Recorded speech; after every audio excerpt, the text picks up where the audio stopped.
අයිබෝන් කියලා පිළිගන්නවා ගැජට් වැඩ YouTube channel එකට. ටික කාලයකට පස්සේ තමයි ඔන්න අද ඔයගොල්ලන්ට අලුත් වීඩියෝ එකක් අරගෙන ආවේ. අද වීඩියෝ එකේ මම ඔයගොල්ලන්ට කියලා දෙන්න බලාපොරොත්තු වෙන්නේ sound quality එකට Bluetooth speaker එකක් ගෙදරදිම නිර්මාණය කරගන්නේ කොහොමද කියලා. ඔයගොල්ලෝ දන්නවා වෙළඳපොලේ Bluetooth speaker වර්ග රුපියල් 1000 ඉඳන් වගේ මිලදී ගන්න තියෙනවා. නමුත් හොඳ sound quality එකක් තියෙන Bluetooth speaker එක මිලදී ගන්න ගියොත් සෑහෙන මුදලක් ඔයගොල්ලන්ට වියදම් කරන්න වෙනවා. ඉතින් ඒ වගේ ලොකු මුදලක් වියදම් නොකර ඔයාලගේ තියෙන පුංචි රුපියල් 1000ක් 1500ක් වගේ මුදලකින් ඔයාට මම අද කියලා දෙන්නම් කොහොමද sound quality එකට අහන්න පුළුවන් Bluetooth speaker එකක් ගෙදරදිම නිර්මාණය කරගන්න කියලා. ඒ වගේම තමයි gadget වැඩ YouTube channel එකත් එක්ක ඔයා අලුතෙන් එකතු වෙන කෙනෙක් නම් අනිවාර්යයෙන්ම අපේ channel එක subscribe කරන්න bell icon එකක් click කරලා තියාගන්න අපි වීඩියෝ එකක් දාවුවම බලන්න. එහෙනම් යන් අද අපේ අලුත්ම අලුත් Bluetooth speaker එක නිර්මාණය කරන්න. මේ වැඩේදී මුලින්ම අපිට ඕන වෙනවා amplifier එකක්. මම මේකට අරගත්තා TPA 3110 මොඩල් නම්බර් එකෙන් එන මෙන්න මේ amp එක. මේ amp එකම තෝරගන්න ප්‍රධානම හේතු කිහිපයක් තියෙනවා. එක හේතුවක් තමයි මේ amp එකට අපිට 12 watt වල ඉඳන් 24 volt වෙනකන් voltage එකක් ලබා දෙන්න පුළුවන්. ඒ වගේම තමයි watt 60ක audio output එකක් අපිට මේකෙන් අරගන්නත් පුළුවන්. ඒ විතරක් නෙමෙයි මේ amp එකේ මිල ගණන් සඳහන් කළොත් රුපියල් 400ත් 450ක් අතර මුදලකට අපිට සාමාන්‍යයෙන් කොළඹින් පිට මිලදී ගන්න පුළුවන්. සාමාන්‍ය කොළඹ ඇතුළත shop එකකින් මිලදී ගන්නවා නම් රුපියල් 200ක් 250ක් ඒ වගේ මුදලකට මිලදී ගන්න පුළුවන්. ඒ වගේම තමයි මේක ස්ටීරියෝ ඇම්ප්ලිෆයර් එකක්. මේ amp එකේ audio output මොනවද, input මොනවද, power line මොනවද කියලා වෙන වෙනම සඳහන් කරලා තියෙනවා. ඒකින්ද ඉලෙක්ට්‍රොනික නොදන්න කෙනෙකුට වුණත් මේකට audio input එකක්, audio output ටික, power line එක සම්බන්ධ කරන එක හරියම ලේසි වැඩක්. amplifier එකට Bluetooth පහසුකම ලබා දෙන්න ඕනේ හින්දා CA6928 මොඩල් නම්බර් එකෙන් එන මෙන්න මේ Bluetooth module එක මම මේකට යොදා ගන්නවා. මේ Bluetooth module එකේ power එක විදියට සඳහන් කරලා තියෙන්නේ 3.3 voltage එකක ඉඳන් 8 voltage එකක් වෙනකන් අපිට මේ Bluetooth module එකට power එක ලබා දෙන්න පුළුවන්. ඒ වගේම තමයි මේ Bluetooth module එකක් ස්ටීරියෝ Bluetooth module එකක්. ඒ වගේම තමයි මේකෙත් හොඳ audio output එකක් අපිට බලා ගන්න පුළුවන්. මේ Bluetooth module එකේ මිල ගණන් සඳහන් කරනවා නම් රුපියල් 200ක් 250ක් අතර මුදලකට අපිට වෙළඳපොලෙන් මිලදී ගැනීමේ හැකියාවක් තියෙනවා. Bluetooth module එකට 5 voltage එකක් ලබා දෙන්න ඕන හින්දා මම මේකට පාවිච්චි කරනවා 78.5 regulator IC එකක්. මෙන්න මේ දේවල් ටික යොදාගෙන තමයි අද අපේ නිර්මාණය කරන්න යන්නේ. මුලින්ම අපිට කරන්න තියෙන්නේ Bluetooth module එකේ audio output line එක amp එකේ audio input line එකට සම්බන්ධ කරගන්න ඕනේ. ඒක කරන්න අපිට wire මොකුත් උවමනාවක් වෙන්නේ නැහැ. මොකද Bluetooth module එකේ audio output එකට තියෙන මේ pin ටිකයි amp එකේ audio input එකට තියෙන මේ pin ටිකයි සමානයි. ඒකින්ද අපිට මේ PCB දෙකම මෙන්න මේ විදියට තියලා මේ pin තුන එකට පාස් ගන්න විතරයි තියෙන්නේ. දැන් අපි කතා කරමු 78.5 regulator IC එක මම මේකට පාවිච්චි කරන්නේ මොකටද කියලා. මේ amp එක වැඩ කරන්නේ 12 watt වලින්. නමුත් මේ Bluetooth module එක වැඩ කරන්න නම් 5 voltage එකක්වත් අපි ලබා දෙන්න ඕනේ. 12 voltage එක 5 voltage එකකට අඩු කරන්න තමයි මේ 78.5 regulator IC එකක් පාවිච්චි කරලා තියෙන්නේ. මේ IC එකේ පළවෙනි pin එක තමයි ධන pin එක. එහෙම නැත්නම් voltage in pin එක. මේකට අපිට watt 18ක් වෙනකන් supply එකක් දෙන්න පුළුවන්. මැද්ද pin එක ground pin එක, තුන්වෙනි pin එක තමයි 5 watt out වෙන pin එක. අපි මේ විදියට මෙන්න මේ Bluetooth module එකේ මැද්දේ line එක ground pin එක කියලා කිව්වම මම ඔයගොල්ලන්ට මතක ඇතිනේ.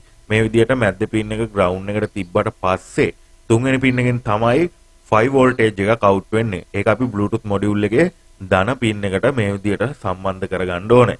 ඔන්න දැන් තමයි අපිට wire සම්බන්ධ කරන්න තියෙන්නේ. මුලින්ම ඔයා කරන්න ඕනේ මෙන්න මේ විදියට wire කෑලි දෙකක් අරගෙන amp එකේ ground එකට එහෙම නැත්නම් voltage ඍණ pin එකට මෙන්න මේ විදියට සම්බන්ධ කරගන්න ඕනේ. මේ wire කෑලි දෙකෙන් එක wire එකක් සම්බන්ධ කරගන්න ඕනේ 78.5 regulator IC එකේ මැද්ද pin එක. එහෙම නැත්නම් ground pin එකට.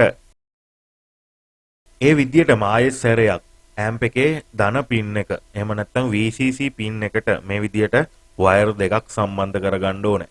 මේ wire දෙකෙන් එක wire එකක් 78.5 regulator IC එකේ පළවෙනි pin එක එහෙම නැත්නම් voltage in pin එකට සම්බන්ධ කරගන්න ඕන මෙන්න මේ විදියට. මේ දින මම මේකට සම්බන්ධ කරන්න යන සාමාන්‍ය අඟල් 6ක ස්පීකර් එකක්. අපි බලමු මේක සම්බන්ධ කරලා මේකේ sound කොහොමද කියලා. ඒ වගේම තමයි මේකට සම්බන්ධ කරන්න ඔයගොල්ලන්ට පුළුවන් නම් හොයාගන්න ඔයගොල්ලන්ගේ ගෙවල් වල සමහර විට ඇති Sony, LG, Panasonic, Microlab වගේ සබ්වූෆර් වලට ආපු අර පොඩි ස්පීකර්. ඉතින් ඒ වගේ ඒවා හොඳටම ප්‍රමාණවත් මේ වගේ ඇම්ප් එකකට හොඳ සවුන්ඩ් ක්වොලිටි එකකින් සින්දුවක් අහන්න සාමාන්‍ය ඔය කාමරයකට වගේ නම් මේ වගේ ඇම්ප් එකකින් සින්දුවක් අහන්න හොඳටම ඇති. ඉතින් ඔන්න මම දැන් ස්පීකර් අවුට්පුට් ලයින් එකට මේ විදිහට වයර් හතරක් සම්බන්ධ කරලා ස්පීකර් දෙකක් සම්බන්ධ කරගන්නවා. එක ලයින් එකකට බබල් එකක් සම්බන්ධ කරනවා. අපි බලමු කොහොමද මේ ඇම්ප්ලිෆයර් එකේ සවුන්ඩ් ක්වොලිටි එක කියලා. ඔයගලන්ට මතක ඇති අපි අර මුලින් වයර් හතරක් සම්බන්ධ කරගත්ත ලයින් දෙක. ඒක තමයි ඇම්ප් එකේ පවර් ලබා දෙන්න ඕනේ ලයින් දෙක. මම දැන් ඒකට 12 වෝල්ට් සප්ලයි එකක් ලබා දෙනවා. මම මේ සප්ලයි එක ලබා දෙන්නේ මල්ලක තිබුණ රවුටර් එකක පවර් සප්ලයි එකකින්. ඉතින් සාමාන්‍යයෙන් රවුටර් වල ඊළඟට ඔය ඩයලොග් POTV වගේ බොක්ස් වලට එන පවර් සප්ලයි වල වෝල්ටේජ් එක වෙන්නේ 12 වෝල්ට් 1 ඇම්පියර්. ඉතින් 1 ඇම්පියර් උත් ඇති මේ වගේ ඇම්ප් එකක් වැඩ කරවන්න. අපි දැන් දීලා බලමු කොහොමද මේකේ සවුන්ඩ් ක්වොලිටි එක කියලා.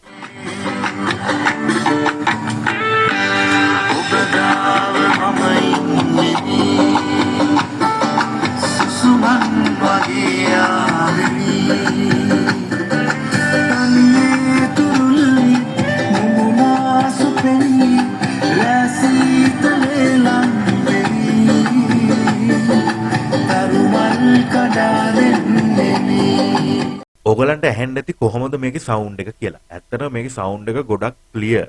ගොඩක් හොඳ ක්වොලිටි සවුන්ඩ් එකක් තියෙනවා. ඉතින් මේක සාමාන්‍ය ස්පීකරයක් වුණත් බබල් එකක් නැතුව හොඳ සවුන්ඩ් ක්වොලිටි එකක් ඇහෙනවා අපිට. ඉතින් මං කියන්නේ මේක ගමටම අහන්න පුළුවන් එකක් නෙමෙයි. මේක හොඳ ඇම්ප්ලිෆයර් එකක්. Bluetooth මොඩියුල් එකත් එහෙමයි. මම දැකලා තියෙනවා ගොඩක් කට්ටිය මේක කියනවා 24 දුන්නාම මීටත් වැඩිය සවුන්ඩ් එක තව වැඩි වෙනවා කියලා. ඉතින් මම දැන් ඒකත් කරලා බලන්න යන්නේ. අපි ඒකත් කරලා බලමු 24 දීලා මේකේ සවුන්ඩ් එක වැඩි වෙනවද කියලා. මලක තියෙනවා ටිකක් පරණ වෝල්ටේජ් එක 24ක් අවුට් කරන ඇම්පියර් එක 6ක වගේ පවර් සප්ලයි එකක්. මම දැන් මේක තමයි සම්බන්ධ කරන්න යන්නේ මේ ඇම්ප් එකට.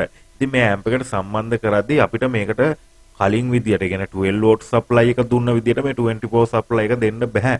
මොකද 78.5 රෙගුලේටර් IC එකට අපිට දෙන්න පුළුවන් වෝල්ටේජ් එක 18යි. ඒකින්ද මම මෙන්න මේ විදියට ගලවලා අයින් කරගන්නවා 78.5 රෙගුලේටර් IC එකේ වයර් දෙක. ඊළඟට මම 78.5 රෙගුලේටර් IC එකෙන් ගලවපු වයර් දෙකට 12 වෝල්ට් සප්ලයි එකක් ලබා දෙනවා මම කලින් විදියටම. ඉතින් මේක යන්නේ කෙලින්ම 5 වෝල්ට් වෙලා Bluetooth මොඩියුල් එකට විතරයි. ඇම්ප්ලිෆයර් එකට 24 සප්ලයි එකක් තමයි මම දැන් දෙන්නේ. ඔන්න ඇම්ප්ලිෆයර් එකට විතර 24 ලයින් එක මම ලබා දීලා තියෙන්නේ. දැන් ඇම්ප්ලිෆයර් එක නම් ඔන් එකේ තියෙන්නේ. අපි Bluetooth එකත් ඔන් කරලා බලමු වැඩ කරනවද කියලා. Power on. Pairing.